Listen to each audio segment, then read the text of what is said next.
Hello everyone, Richard here, and welcome to my Killing Floor 2 weapon guide. Today we're going to be looking at a fire-breathing submachine gun making its return from the original Killing Floor, the MAC-10. The MAC-10 is a rather unique weapon whether you look at it as a submachine gun or as a firebug weapon. Unlike all other SMGs, it possesses a damage over time ability, setting struck Zeds alight. Unlike other firebug weapons, the MAC is an easily controllable, ballistic weapon with a high fire rate. While technically a firebug weapon, SWAT players will also have all perk benefits applied to the MAC as well, increasing magazine capacity and damage, as well as potentially reload speed, stumble, and ammo capacity. Unlike some weapons with multiple homes, the MAC-10 is relatively effective in both perks and breaks the mold just enough to keep both classes interesting, yet still balanced. The MAC by default will deal 25 damage with a fire rate of 895 rounds per minute, packing less punch than the P90 but with a slightly higher cyclic rate. However, against enemies vulnerable or at least not extremely resistant to fire, the MAC-10 edges out in effective damage thanks to its damage over time effect. While more powerful in the hands of a firebug, the residual fire with the SWAT MAC-10 is still enough to make it a worthwhile option to choose over the P90.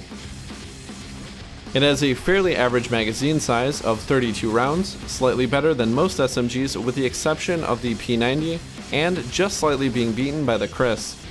As a level 25 SWAT, you will see this doubled to 64 rounds. However, firebugs can also achieve this feat depending on what level 5 perk they select.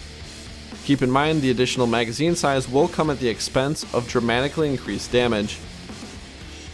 The major advantage with using the MAC-10 is its relatively low recoil, being very easy to maintain a beat on a moving target using fully automatic fire despite some questionable iron sights.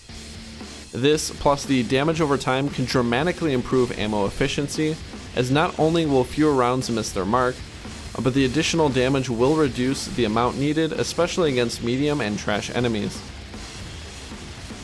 If you plan on running this weapon by itself, or at the very least with your skills focused on using this weapon as a firebug, I would highly suggest using barbecue and possibly napalm, as the additional damage over time becomes quite substantial. While this is difficult to measure objectively how much additional killing power this provides outside of a testing environment, one could hypothesize it's quite dramatic. Heatwave surprisingly also works with the MAC-10, making it the default choice when building around this weapon. Playing as SWAT is a little more open to interpretation. However, I generally prefer Tactical Reload, Cripple, and Ammo Vest. If you have a full complement of weapons, suppression rounds can also be quite effective too, especially when paired with the effects of Fire Panic and Cripple. The MAC-10 pairs well with the Husk Cannon and Microwave Gun when used with a firebug, especially on solo, giving you the option to rapidly engage close-in threats, especially trash enemies such as clots and crawlers. SWAT can team the MAC-10 up with the KRISS and another SMG of your choosing, giving you well over 1,000 rounds available between all of your primary weapons.